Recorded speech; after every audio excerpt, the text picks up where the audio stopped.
You don't realise that half the stuff, or probably even 90% of the stuff in your house was once on a container. I never, ever would have my mobile not on me. Not even go to the toilet. I would not miss a deal. We limit ourselves so much by fear. We have to eliminate this fear factor because so many people do such incredible things. The graduate entry level roles pay really highly. It's just finding what you love doing and what your skill set is, and then trying to nitpick it out where it is in the sector. There's something for absolutely everyone.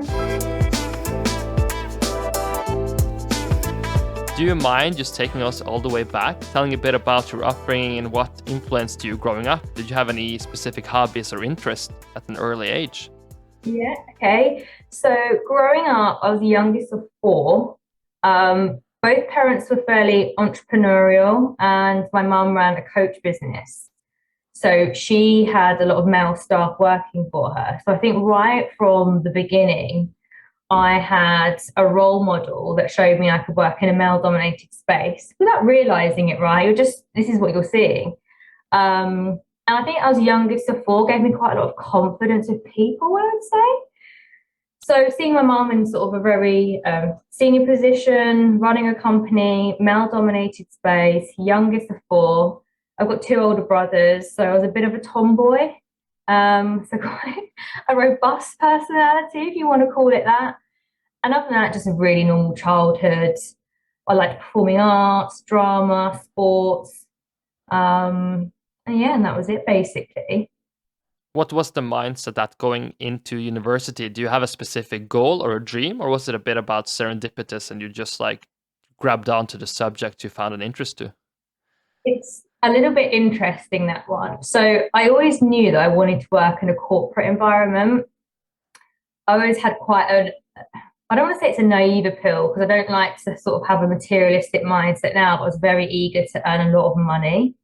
So I always knew that I was going to have a job where I would be making money. So I looked at things like law or business, and I was quite aggressive on sort of being in a role I can make a lot of money.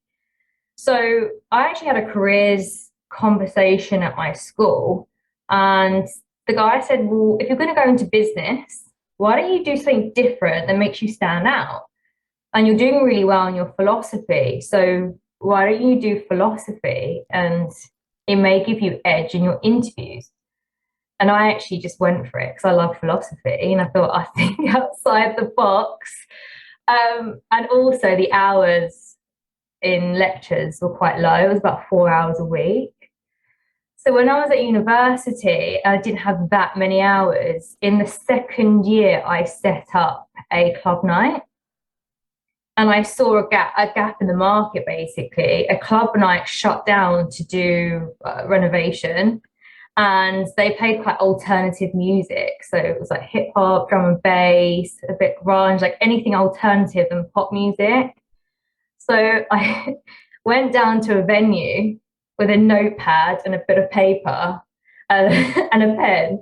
And literally, I was like, oh, have you got a student night here? And the owner of the club was like, no, we don't have one. And I was like, look, I run club nights. I've never done this before in my life. I said, I'll tell you what, I'll do the promotional work. I'll do the flyers. I'll get the night staff for me in, do all the marketing. I'll get the DJs. You get the bar staff and the doorman, and you take the bar money and I'll take the door money. And he just said, yeah, go for it. So I think that's my first sort of I was 19 at the time. So that was my real sort of first, I suppose, entrepreneurial gig. But it was really great for university. And I think that sort of got me going into sort of wanting to make money and entrepreneurial sort of side of things. But I never planned shipping. That was never on the agenda. I never even heard or thought about shipping. You know, so naive to the shipping industry, right? You don't realize that when you're young, where your fruit and veg comes from. You don't realize that half the stuff, or probably even 90% of the stuff in your house was once on a container. You're not even thinking about it, right? So I fell in shipping. Very interesting. Before we enter the shipping Yeah. space, I'm just curious because at least when we're doing business courses in Norway, it's mandatory to take a philosophy course, and some people hate it because they want to have like an mathematical answer and put two lines under the answer, while some people love it to talk about answers or talk about questions that really don't have a definitive answer. So what do you think has been the most impactful thing for you to have gone through these philosophy courses? Because it makes you think a bit broader than most people who are very narrow in their minds, I guess. Yeah, I think for me, when you are in an environment where your business is based on relationships, I think I could hold really interesting conversations with people and actually get them sort of thinking outside the box than the bog standard, how are you? What's the market doing? Or, you see your friends, it's just like, hey, how are you? Oh, how was lockdown? Oh, yeah, the weather's bad. Your conversation's quite basic. Whereas I think where I had this sort of philosophical mind education, I would be having really weird conversations with people, but it's kind of intriguing and it allows you to sort of build relationships, I think, maybe quicker in a more in-depth space. So, I'd say really odd things about like, do you not think it's really weird that dinosaurs used to walk the earth? I mean, they're like 30 feet. That's the size of your house. And then they'll be like, wow.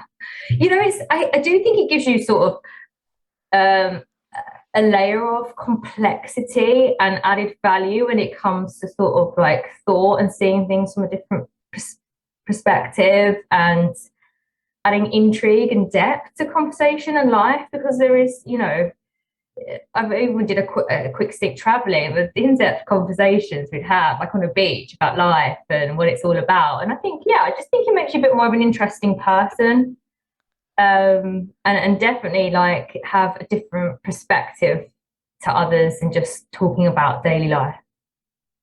No, it makes sense. So what's the story about how shipping came into your life? Is it a specific person, a specific opportunity? How did it come up to you on your horizon? Okay, so when I left university, I just wanted to go and make money. So I applied to jobs everywhere, anywhere. And the first job I ever got was actually in shipping recruitment, ironically. So I started working in shipping recruitment, and a client was FIS, Freight Investor Services. And I placed a candidate, a guy called Arthur, into there, and he was fairly young.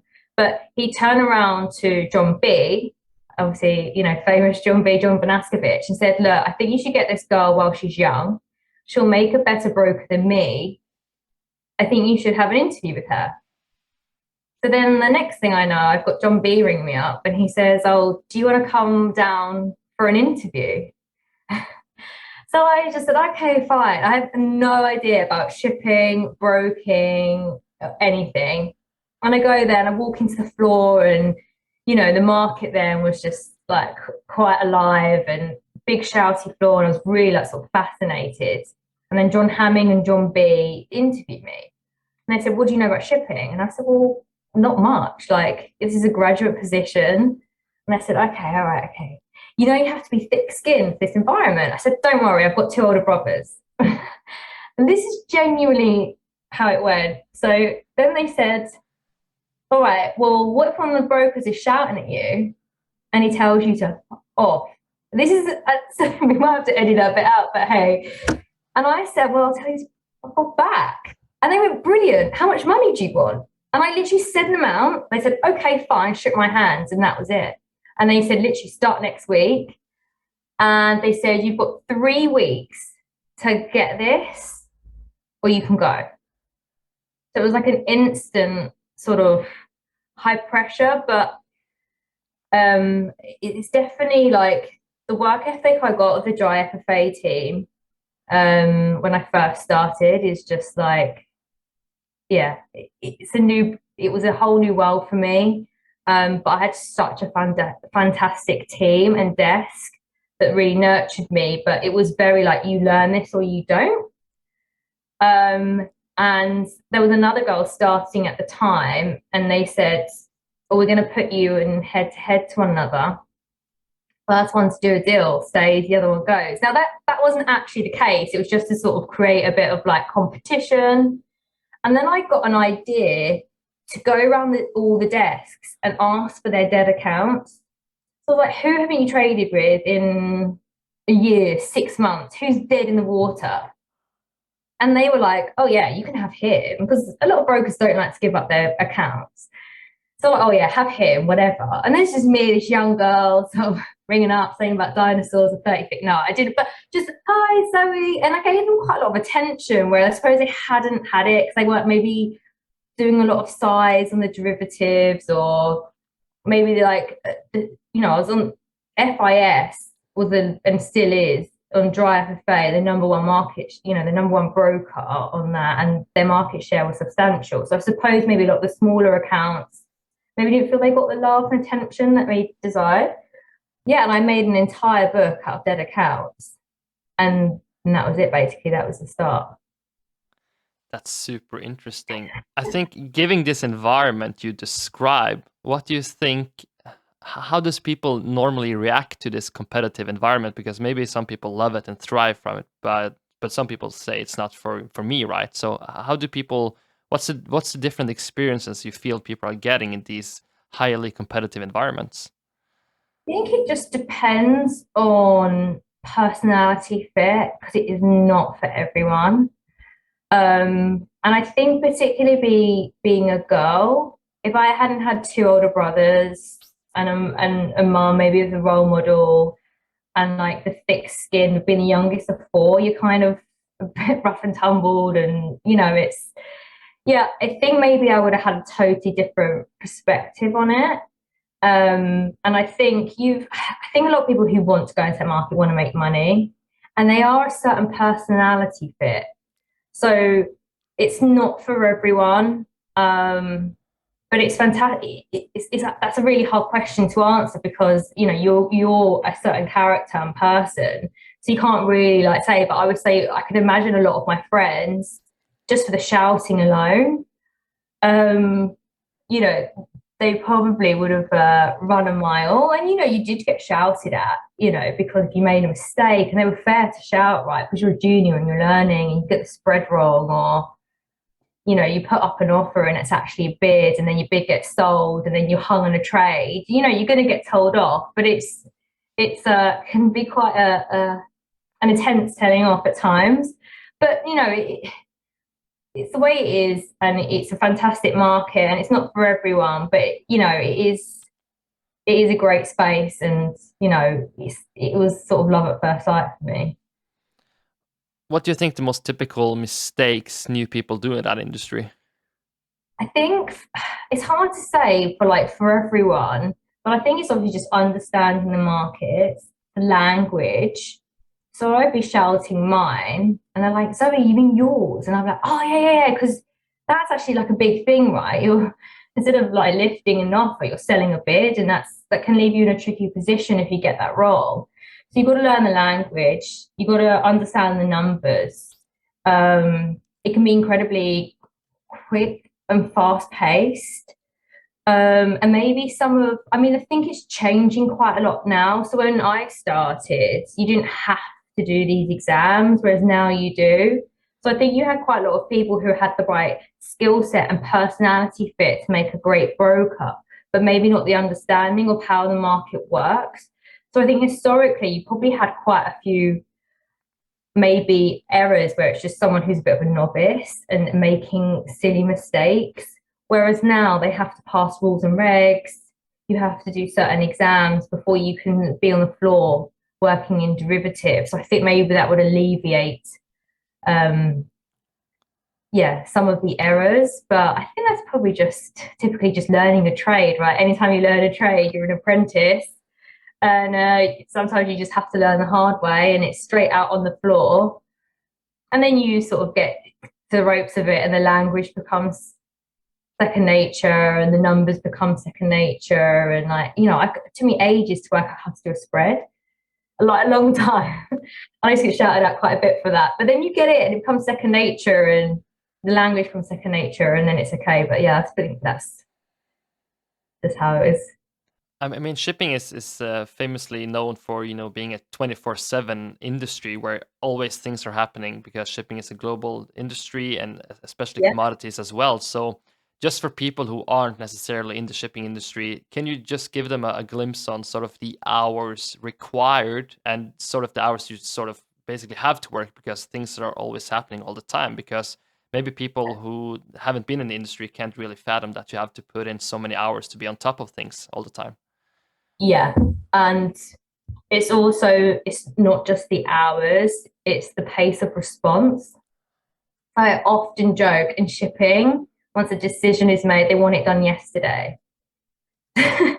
But in terms of hours, I mean, now I can tell you a bit more in a moment about my work day now, being a headhunter and recruiter, but as a broker, I mean, I was up early doors.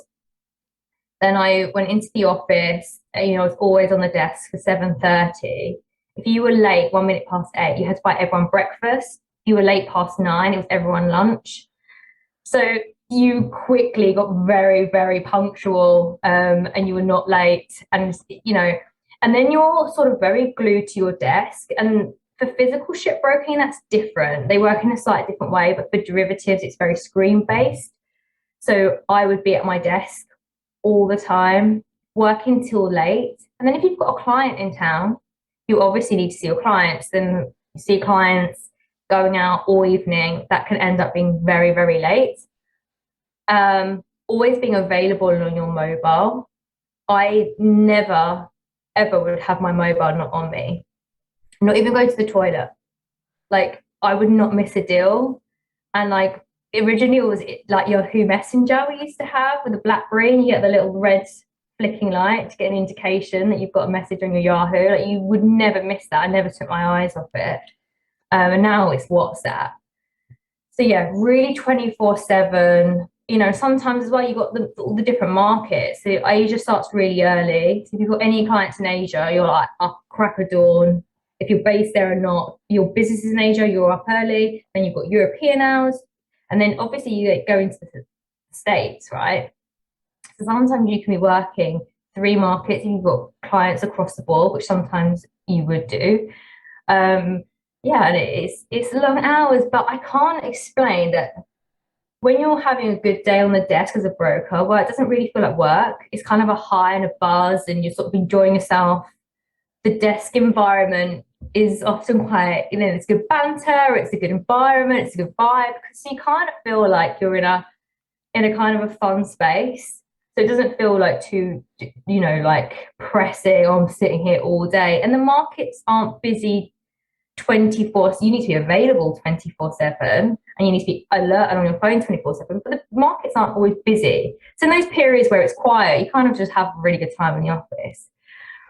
Now, as I am not in a broking space, I need to be glued to my desk, I'm always on my phone 24/7, because it's just a habit that I have. And I think it actually goes really well for me in my business, because I respond really quickly to my clients.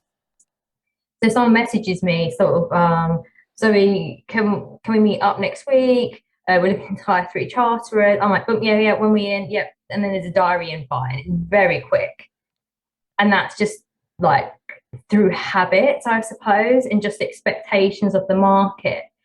And sometimes when I work with my clients who they're in the shipping industry, and let's say they want to establish an outfit in, I don't know, Geneva, and then we're dealing with people who may be setting up for incorporation, or it could be bank accounts, and that world doesn't work like our world. It's not so fast-paced 24/7, and the frustration for my clients, like, why isn't this done today? That when you're working in other parts of the world, and they're not used to sort of like working at the pace and the 24/7 level that we do, it is really sort of like a real big management thing, and sort of like really being on the case for people. This is the experience I had, basically. And you had to be really on top of them, like, look, in this industry, they do want things done quite promptly. We expect like to get feedback almost instantly, right? Because we're so used to like an instant messenger responding world. So everything's so quick. I constantly, even I don't have it on right now because it'd be too distracting, but I have my WhatsApp on my desktop 24/7. Have my phone on me all the time. And, I don't check it when I'm asleep, but the first thing I do in the morning, if I've had a client message me who's been in Asia, first thing I do, instantly reply. So yeah, it's still, even though I don't work so much glued to a desk, I still just am always available. And I don't think that will ever change. And like you say, like there's global markets. If I've got clients in Asia, I've got clients in the States, I'm always there and available. So 24/7, that is it for sure.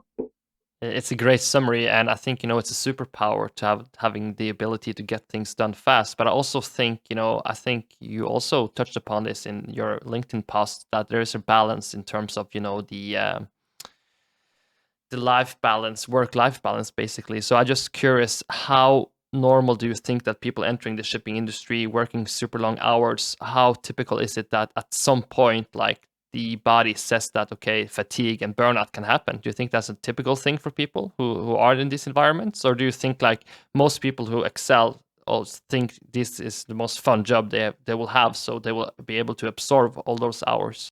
I think for the younger ones, they have to be really realistic of earning their stripes and putting the hours in. I think when you get more established in the industry, let's say you have a really strong client book and a lot of your relationships, the business is exclusive with you, and you sort of are very much more set up and established, I think it allows you for some leverage for a work-life balance. You know what I mean? Like you're not, when you've got that relationship and that business goes for you, you can be like, look, I'm going to take my kid on the school run. Let's do the deal in the morning. You're not stressing about your client going to another broker. It's coming with you. So I think when people are in this, let's say, especially my experience broking, I think as they get more senior, they can allow for some more leverage in terms of work-life balance, getting off to the gym for 45 minutes. But as a junior, I think you have to be really ready to earn your stripes, and to put the hours in and sort of enjoy your weekends, and really utilize those and holiday. But yeah, I think the work-life balance, I think, comes with earning stripes and time. And if you're good at what you do and you build the right relationships and you have a good enough business, I think you can allow for some work, a bit more flexibility and freedom. And also you finesse your game a lot, right? So you're a bit more like, you could do stuff more on your phone, and I think shipbroking allows a bit more flexibility with time off the desk as to derivatives, which is what I know more. But for the young ones coming in, it's like, just get in and roll your sleeves up and earn your stripes. I would definitely say that. Get on the phones, work, be the first one in, be the last one out, and just, sacrifice it a little bit while you can, and while you do have the energy to do it. Like, I couldn't do what I did as a junior broker now. I don't even want to think what I would be like. The long hours in London, going out a few times a week with clients. And then as well, your social life with friends is quite active as well. So you'll find you're out quite a lot. I would be burnt out if I had that now. But obviously, as you get more senior, the need for that, you've built your relationships. You don't need to be like chasing everything all the time. That's a great way of putting it. Talking about your company you're running today, what was the circumstances that made you say, okay, now I've had these experiences, but I really think that I want to start my own company and focus on recruiting? Was it because, again, you saw a gap that you thought you were the right one to fill it? It was a combination of reasons. I have a daughter, she's just turned 6. And as I say, the hours are long, and working markets, where you're glued to a desk for a number of hours, I felt like I didn't see her as much as I should be. And she was probably maybe she was 3.5, 4. When I was sort of thinking about this, and I was like, I'm not going to get these years back. And I also felt that working in a broking environment can be quite intense, and so you work in really long hours, and once you're head of a broking desk, which I was, yes, you can earn more and more money, but entrepreneurially, you don't have the time to put into anything else because you're so busy on your day job, and then you get home to your family life. So that was another thing. So I kind of got to a point, and the initial thing was my daughter, to just I had a nanny looking after her, never did and I, school years were coming up. I'm not going to be able to take her to school. These are years she's going to start remembering. So I just kind of thought, what am I good at? People. What have I got? A fantastic network of really solid relationships who I know will see me throughout life. I'm good at doing business and building relationships and connections, and I know that I like to offer really good service. So this is kind of like an obvious one for me to go towards. It's broking in the same sense, but your product's different. My product's now people. It's not tanker freight derivatives anymore. So you're doing the same thing, and it's a slower pace. So you don't hire, 8 people a day and turn them over. It's a long, slow burn process. We have a big search. We look for the people we want, within long list, short list. So it's definitely, I do miss the frequent buzz of smashing deals every day, but it's the same thing. You're broke if you're an estate agent or, you're a middleman. It's the same job, right? It's just your product's different. So, yeah, but I definitely feel this was a great step for me. And then it's also allowed me to have a voice where I didn't want to have a voice before, in case I offended or upset or had an effect on my career. And I mean, we can talk about this more later on, but then I had a women's group start off when I was broking, just meeting up. And this is now becoming quite a big thing. And I've been allowed to put my time and energy into that also. So I've been able to actually make a lot of changes for the industry, and in particular women. Just that's what the focus has been. So I've been able to, and I've recently set up another company, which I'm not actively running day to day. But again, I wouldn't have been able to do this if I was broking.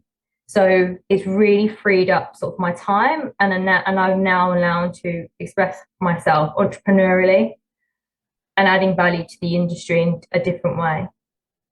I think doing a bit of research, I found a quote that you have said it meant a lot to you, and you also tried to have it as a principle to your daughter, is that you should, feel the fear and do it anyway. And I think that also come back to several stories you told already, that, so many people have an idea, they have a dream of setting up either a group or a company, but you have the capacity to start it and do it.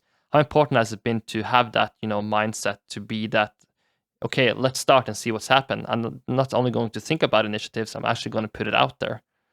Yeah, exactly. And I think what it is we limit ourselves so much by fear. Like, I literally feel like it's the biggest limiting factor to humans across everything. Relationships, work, life, any opportunities. And what people have to understand is that when you face a fear, you realize actually it wasn't that bad. I can do it. And that sort of elevates your confidence, that elevates your self-belief. And that's what fear is. It's just a lack of your self-belief. It's just the fact of, well, what if it doesn't work out? What if I fail? Or I can't do that. I'm not good enough. And it's all about fear is just basically like something saying to you, I'm not good enough, right? And I can't achieve this. And I think we have to sort of just face our fears and do it anyway. And I say to my daughter for her to understand it, because if she feels nervous, she'll use the word nervous. So when she's shy, I say, do the thing that makes you feel nervous and the nerves go away. So I'm nervous about a new dance class. She goes and does. It was amazing. And I say, see, there you go. It's something, fear isn't real. It's something we create, right? Doesn't exist. There's no one there standing in front of you saying, hey, Christopher, you can't do a podcast. The industry isn't going to love it. That's something you might have put in your head before you actually decided to go forward. So yeah, feel the fear and do it anyway. I read that book, I think, when I was maybe 16 or 17. And it's just been a part of me all the time. I think, do you know what? You just have to go for things. And even if you try something and you fail and your fears were true, you weren't a very good business owner, that's fine. You just go back to exactly what you had, right? So there's zero loss. It's like, you're not going to lose anything. Maybe here and there, a little bit of money or a bit of time, and nothing that's so detrimental that you can't just go back to what you did before, right? So if things don't go well for me, you know, I'm confident, believe myself, I can go back into broking. We have to eliminate this fear factor because so many people do such incredible things. If they could just push past doing it and then they realize they do it, they want to do another thing and another thing, and it will just sort of snowball into self-belief and just going for it, self-confidence. Yeah, I couldn't agree more. I think it's super well summarized. Looking at the recruitment space, I know you have many observations and thoughts about how the shipping industry ticks and works in terms of the recruiting cycles, etc. What would you say is sort of like the big opportunity shipping has? Because I think we talked a bit offline that there is an enormous opportunity to grab more talent. That's probably the talent pool should be a lot bigger if people really understood all the opportunities that the industry has to offer. Yeah, exactly. I mean, that's something that I'm trying to do through Women Together to get more women in. But there's so much stuff the shipping industry could be doing. And I've actually launched this week Beehive Media, which is a social media marketing company that will help the shipping industry, basically the online presence, the LinkedIn marketing, because I kind of feel like we're missing so much talent, where we're a little bit old school in the way we do things, even still now. So, you know, we're not super advanced when it comes to being online and, you know, doing podcasts and our social presence. And we're kind of missing talent to other sectors, like the tech sector.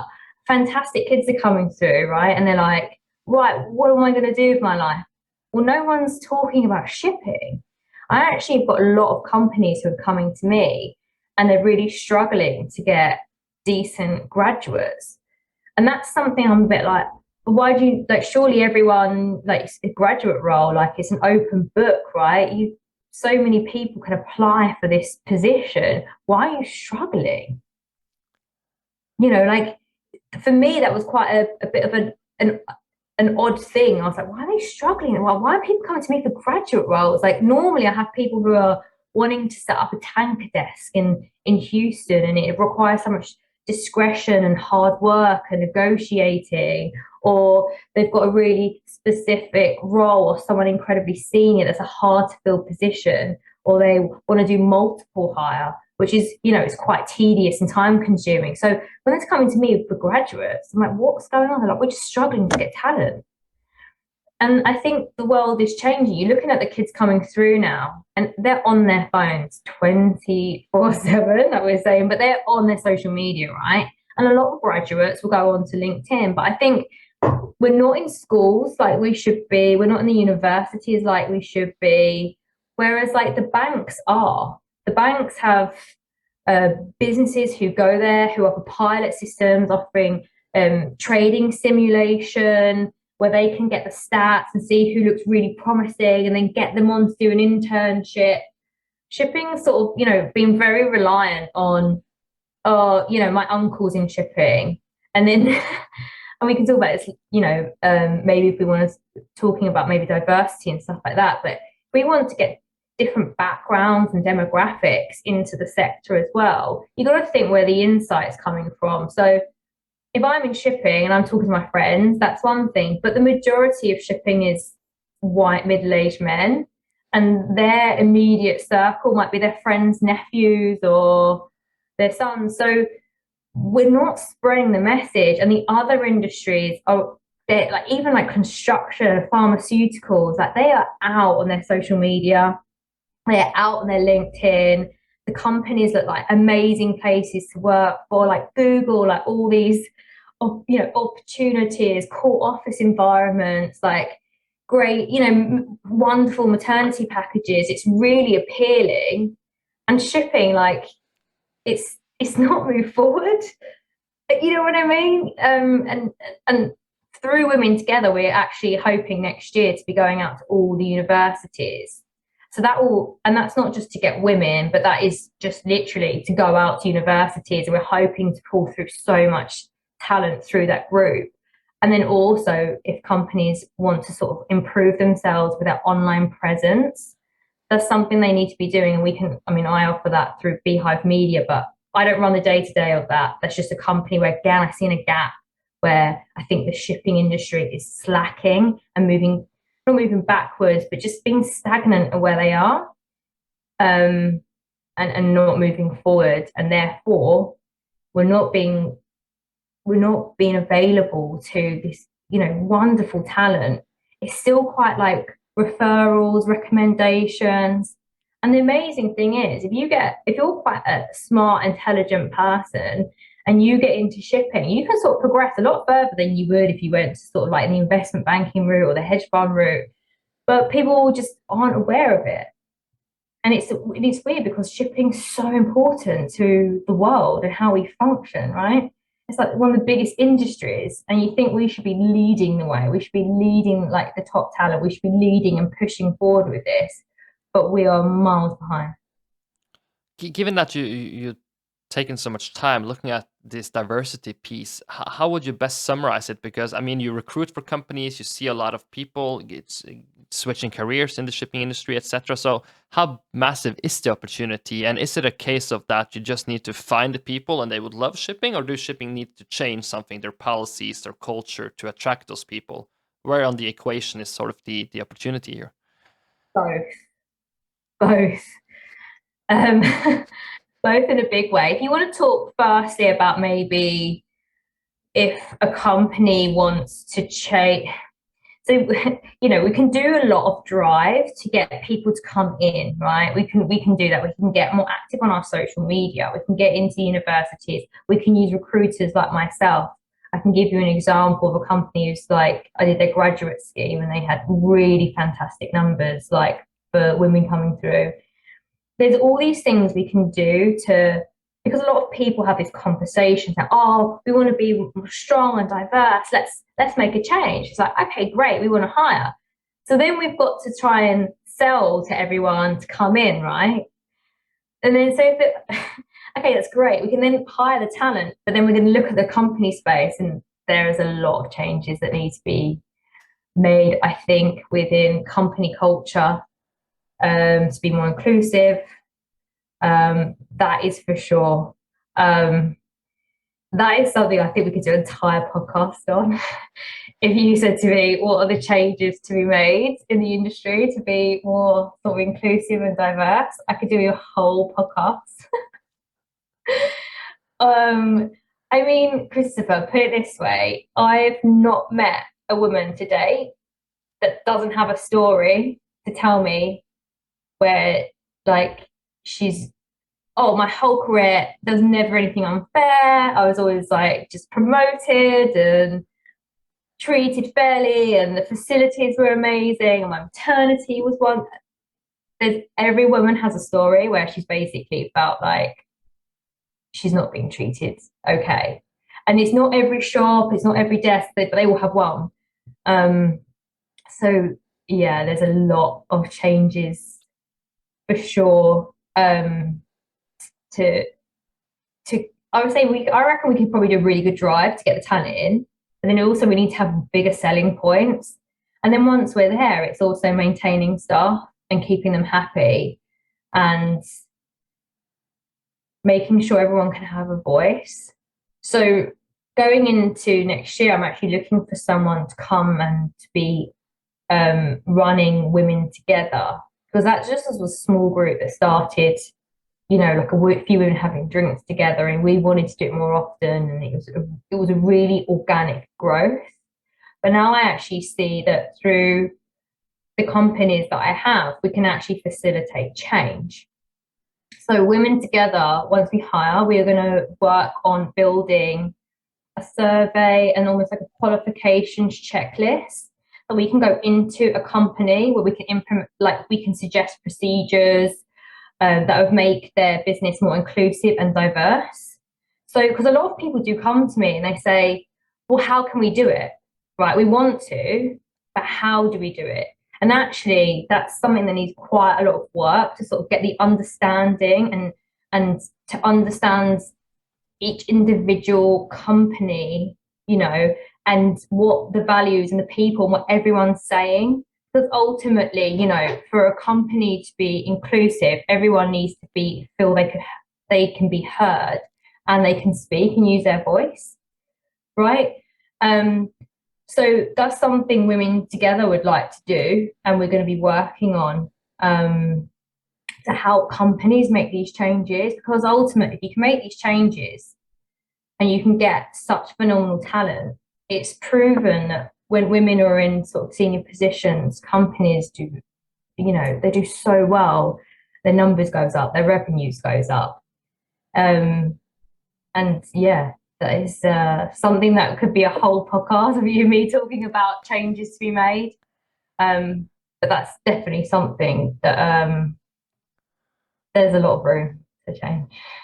But do you feel like there is a momentum, because it's a lot of top of minds and top of agendas, but it don't necessarily lead to enough action, at least. But do you feel like there's also getting action done, and do you feel like there is a momentum to really drive on these changes right now? There's a lot of talk, a lot of, before lockdown, he even spoke about ESG, like no one, right? And now everyone wants to be green and everyone wants to be more diverse and inclusive. And this is like a whole new thing that everyone's talking about, right?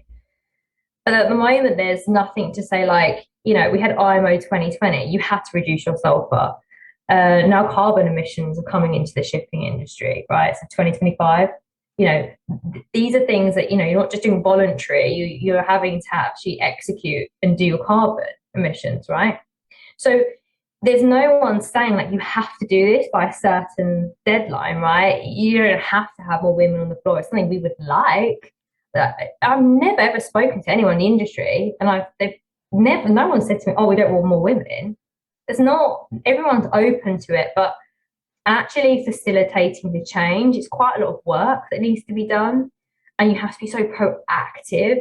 So I do work with companies who are giving me permission and asking me for help, and we are implementing it. So I'll give you an example. So KPI Ocean Connect came to me for their graduate scheme, their graduate role, and they said they would like to see more female application because they don't get a lot of girls apply, right? So I said, okay, that's fine. Now, we had a conversation that we always get the best candidate for the role. It doesn't matter if their background, when no one's getting a leg up. This is genuinely the best fit. So I said, okay, great. Let's just try and get some girls out there. So I push out the job role to my LinkedIn. And we also put the job onto Reed and Total Jobs. It's totally open for people to apply. They had one female application. One, right? And I was just like, okay, guys, we now have to headhunt this. So when we do a search, we do a really robust search. We try and find as many people who could be good for the role, given the geographical location or, the competencies the client wants. And I managed to get this list to 30% women. We had 100, there's like 30 on there, not women. Then we did a lot of like video calls. We did certain testing. I had to go through a few rounds before they got to the actual interview day. And that, on the interview day, they took 8 candidates. And there were 4 girls and 4 boys, which was fantastic, right? Because they've now gone to 50-50. And then they hired 2, so they went to 100%. So without actually actioning and utilizing a recruitment service to make change, they probably would have hired 2 guys. And they wanted their office to have, different people, like different walks of life, different personalities. So one girl was from industry, one not, which is fantastic. So that's another massive improvement. And I think it's small little changes, but there's actually people saying, do you know what? We're going to put our money where our mouth is. We're going to invest in this. We're going to push forward. And they've got the results they wanted. They've got 2 fantastic hires. They're so happy with them. Their offices have become, slightly more diverse, which I'm really happy about. And it's nice to see these little changes, right? But everyone talks about it. And, you have groups like Wista, which I think are fantastic, but it's a fantastic unity, but to put the change forward, it's this thing I go on about all the time. It's okay to talk about it and to meet up, but we need to facilitate change. And that is a lot of action and a lot of work. And it's not a priority to a lot of shipping companies. We don't have a deadline for it. So I'm starting to coin a hashtag 2024 more women on the floor. And I'm going to start pushing that route because that gives me and the market sort of a deadline where we can actually try and push and see some results because they are possible, right? I've seen it, I've done it already. I've pulled one woman who left the industry and got her back. So I'm trying to push what I call returnship, like a coin on internship, but like where's people who have left our sector, let's pull them back in, right? We've made changes, it's becoming more inclusive and diverse. And that's another route that I've gone down is I've actually pulled two people who left industry and come back in. Because that's another thing that I think, again, like it just requires a bit of action and effort, but it's definitely possible. So true. Just a final question, because we have so many young people tuning in, and now we have, a specialist in recruiting. So what are your best advice for people who maybe are in their 20s who really want to create a career in shipping? Do you say general advice to people, and is it many opportunities to, get ahead, I guess? But I think one of the stories you touched upon was, of course, that you don't have to, necessarily have studied shipping in order to have a shipping career. You can come from the outside and bring something else to the table. Yeah, 100%. I think as well, it's looking at all the opportunities within the shipping sector. So there's so many, and I did a post about it the other day about back office staff, right? And I'm telling you now, the careers there and the pay grades are fantastic if you're good. So, and we spoke earlier about personality fit, and I said, well, it's not for everyone to go on the floor, but there is something for everyone in shipping.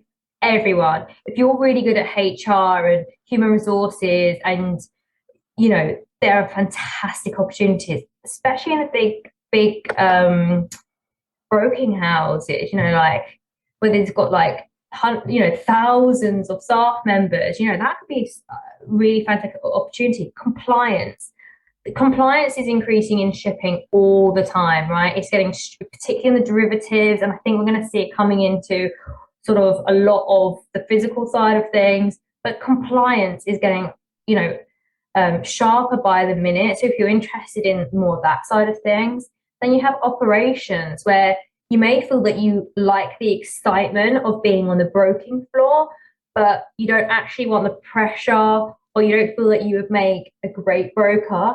You could be in operations, right, and trade support to brokers. So you get that vibe and that buzz, but you're entering tickets, and there's like the trading side of stuff. If you wanted to do chartering, or if you want to be a freight trader, I mean, there's like so many opportunities. And then there's like maritime law, which is like, if you want to be legal, but like, why don't you look at shipping law? Like, I'm so interested in the P&I clubs.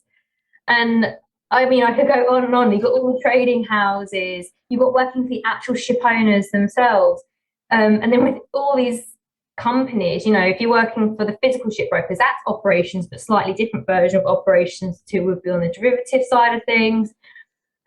We are seeing more companies looking to invest more in their marketing. So that's another career that you're not even like looking at or considering. People go, oh, I want to do marketing, I want to go work for Google or a fashion brand or whatever, but like, why not shipping?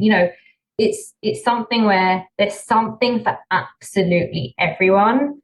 It's just finding your skill set and where you think you lay best, and then going into the industry. We're still seeing the best pay grades, I think, in shipping versus other industries. The graduate entry level roles pay really highly. I've been working recently with a company that does a lot of oil testing. They pay their grads like a really serious amount of money, and they're based out in Amsterdam. And I'm just like, and they're like, we're really struggling. We pay so much money. Like, we would just need people. And their career opportunities are absolutely fantastic. So they often go and end up working for Cargill or the other trading houses. And people just aren't looking at this route and this road, which is a massive shame. But you've got business development as well in the shipping industry. A lot more broking shops now trying to get really good business, because they don't want their brokers off the desk. They've got business developers, so they're really good with people. But again, you don't want the pressure of maybe being the broker, but you just want to go out and build the business and sell products. Another side. And then shipping's getting, you're seeing more apps coming out, and more digitalized versions of shipping.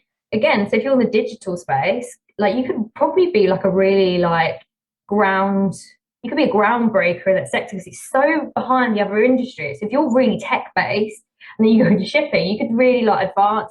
So honestly, there's something for everyone. It's just finding what you love doing and what your skill set is, and then trying to like nitpick it out where it is in the sector. Because I just feel like you can really excel in this industry if you're good at what you do. That's a perfect ending, Zoe. But just give a shout out to all your initiatives. Where can people get in touch if they want to get involved? Because there are so many great things going on. Where should people get in touch with you? Yeah. I think the best thing for me is actually LinkedIn. Because, majority of people have LinkedIn now, but 25% I would say aren't on LinkedIn. They're very senior and established in their careers. But young people coming through, get yourself a LinkedIn page, sign up to LinkedIn, message me on there if you need to. But start adding shipping companies, looking at shipping companies. Like the world is going that way and everyone is more or less on LinkedIn now. And that's a great contact point for people. And I think a great place to start. So that's what I would say is LinkedIn is the one. Definitely. Well, thank you so much for taking the time. It was a pleasure having you on. No, it's really good. I'm excited. I've been wanting to do this for a while. So, hi everyone. I hope you enjoyed this episode and that you learned something new. If you like this content, please make sure to subscribe to the channel. See you later.